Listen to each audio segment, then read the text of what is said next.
AP నిరుద్యోగ యువతకు మరో మంచి అవకాశం అయితే వచ్చేసిందండి. జిల్లా మహిళా శిశు సంక్షేమ మరియు సాధికారత కార్యాలయంలో మనకి ఆయా పోస్టులు అలాగే హౌస్ కీపర్ వివిధ రకాల పోస్టుల కోసం నోటిఫికేషన్ అయితే విడుదల చేశారనమాట. జస్ట్ 10th పాస్ అయితే సరిపోతుందండి. అంటే 10th నుంచి పోస్ట్ గ్రాడ్యుయేషన్ చదివిన ప్రతి ఒక్కరికి కూడా ఛాన్స్ ఉందన్నమాట. ఇలాంటి నోటిఫికేషన్స్ అన్ని కూడా మనకి జిల్లాల వారీగా నోటిఫికేషన్స్ అయితే ఓపెన్ చేస్తారనమాట. మరి ఇప్పుడు ఏ జిల్లా నుంచి నోటిఫికేషన్ ఓపెన్ అయింది, అలాగే మీ యొక్క డిస్ట్రిక్ట్ నేమ్ అనేది కామెంట్ చేసేయండి. ఎందుకంటే డిస్ట్రిక్ట్ వైజ్ నోటిఫికేషన్స్ అయితే ఓపెన్ చేస్తారు కాబట్టి ఆ డిస్ట్రిక్ట్కి సంబంధించిన నోటిఫికేషన్ రాగానే వెంటనే షేర్ చేయడానికి అవకాశం అయితే ఉంటుంది.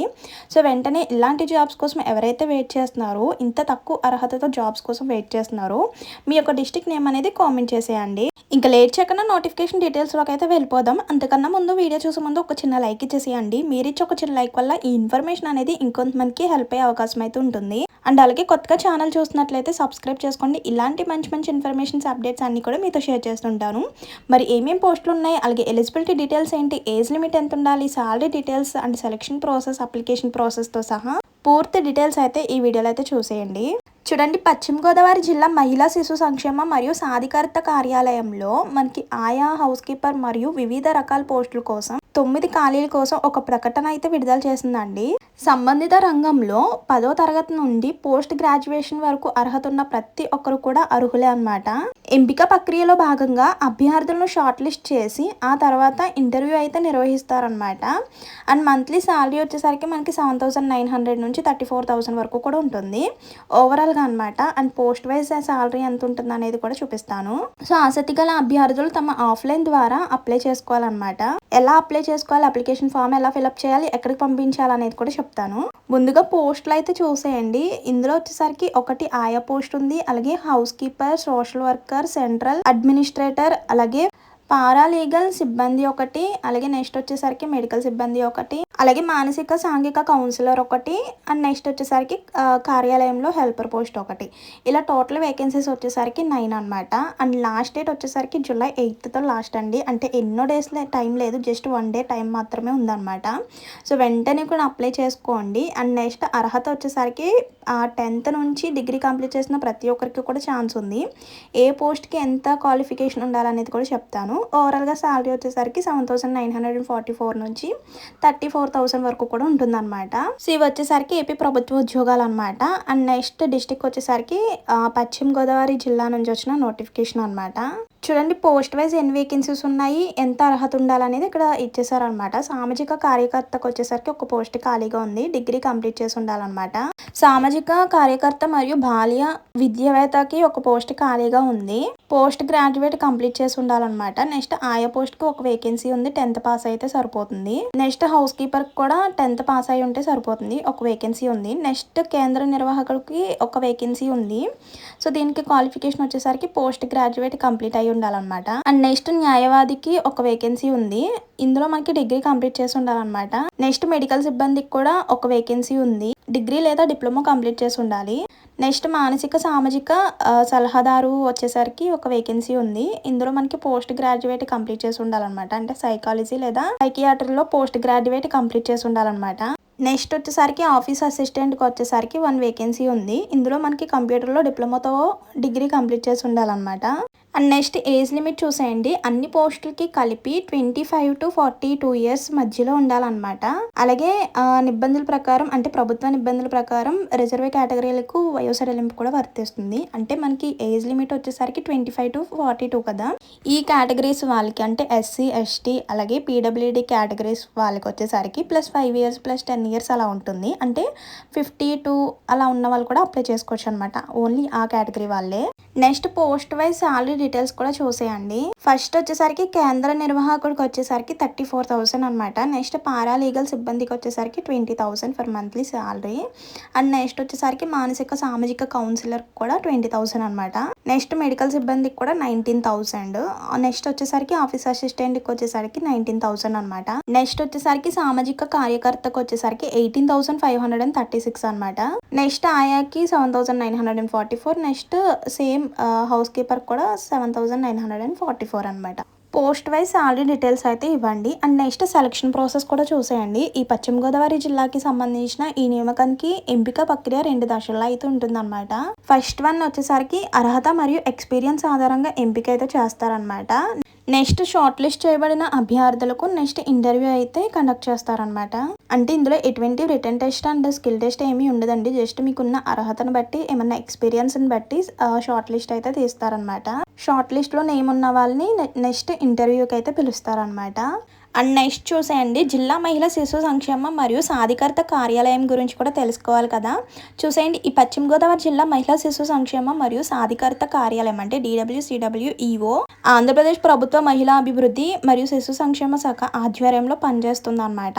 ఈ కార్యాలయంలో జిల్లా వ్యాప్తంగా మహిళలు మరియు పిల్లల రక్షణ, సంక్షేమ మరియు సాధికారతకు అంకితమైన ఒక కీలక పరిపాలన కేంద్రంగా పనిచేస్తుంది అనమాట. నెక్స్ట్ చూడండి, లింగ ఆధారిత హింస అలాగే బాలల రక్షణ మరియు సామాజిక ఏకీకరణ వంటి అంశాలను పరిష్కరించే రాష్ట్ర మరియు కేంద్ర ప్రయోజిత పథకాలను అమలు చేయడం దీని ప్రాథమిక కర్తవ్యం అన్నమాట.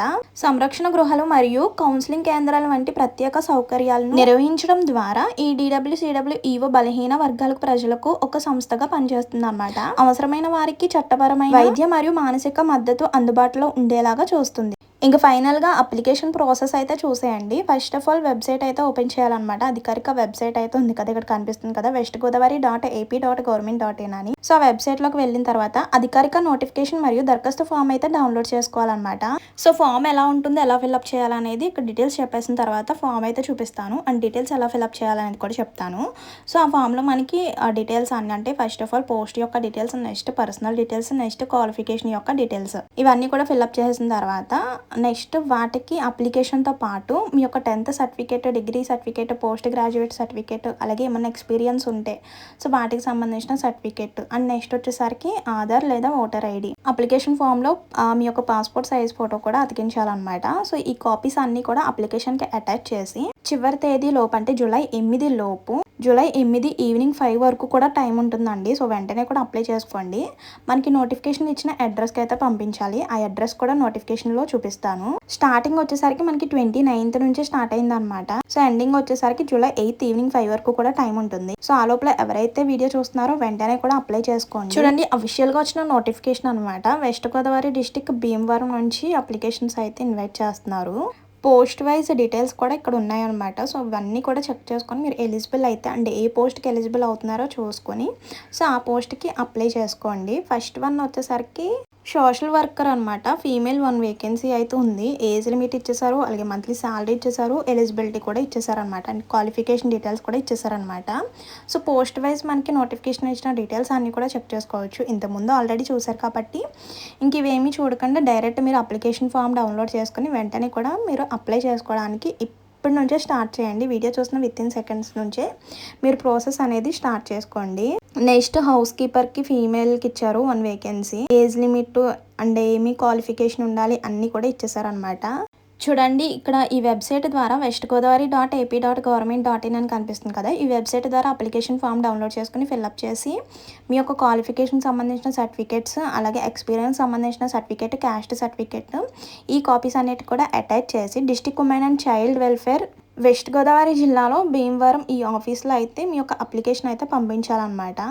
పంపించిన తర్వాత షార్ట్ లిస్ట్ చేసి మిమ్మల్ని ఇంటర్వ్యూకి అయితే పిలుస్తారనమాట. అంటే అప్లికేషన్ ఫామ్లో మీ యొక్క డీటెయిల్స్ అన్నీ కూడా ఉంటాయి కదా, సో అప్లికేషన్ ఫామ్ మీ యొక్క కాపీస్ అన్నీ కూడా చెక్ చేసి మీ యొక్క క్వాలిఫికేషన్ ఏంటి అన్నీ కూడా క్లియర్గా చెక్ చేసి మీరు ఎలిజిబుల్ అయితే కనుక నెక్స్ట్ ఇంటర్వ్యూకి అయితే పిలుస్తారనమాట. సో ఇచ్చిన అడ్రస్కి అయితే పంపించండి. అడ్రస్ అండ్ డీటెయిల్స్ అన్నీ కూడా నేను రౌండప్ చేశాను చూడండి. నెక్స్ట్ అప్లికేషన్ ఫామ్ అయితే ఇలా ఉంటుందన్నమాట. ఫైనల్గా అప్లికేషన్ ఫామ్ ఎలా ఫిల్అప్ చేయాలో చూసేయండి. ఫస్ట్ ఆఫ్ ఆల్ పొజిషన్ అంటే మీరు ఏ పోస్ట్కి అప్లై చేసుకుంటున్నారో దాని యొక్క నేమ్ అనేది ఎంటర్ చేయాలి. అండ్ నెక్స్ట్ వచ్చేసరికి ఆధార్ నెంబర్, నెక్స్ట్ వచ్చేసరికి మీ యొక్క name, father's name, husband name, gender, permanent address, present address, మీ యొక్క పర్సనల్ డీటెయిల్స్ అనమాట. అండ్ నెక్స్ట్ వచ్చేసరికి ఇటు సైడ్ హాఫ్ సైజ్ ఫోటో కూడా అతికించాలి. నెక్స్ట్ నేటివ్ మండల్ నేము, అలాగే district name, mobile number, email, date of birth, nationality, caste, and next వచ్చేసరికి క్వాలిఫికేషన్కి సంబంధించిన డీటెయిల్స్ అనమాట.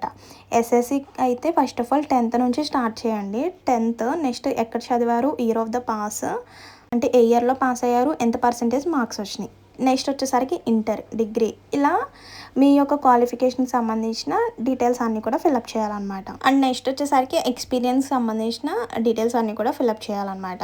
ఇంకా ఫైనల్గా మీ యొక్క సిగ్నేచర్ కూడా చేసేసి అప్లై డేట్ కూడా చేయాలన్నమాట. అంటే మీరు రేపొద్దుట అప్లై చేసుకుంటున్నారంటే రేపటి డేట్ కూడా వేసేయాలన్నమాట.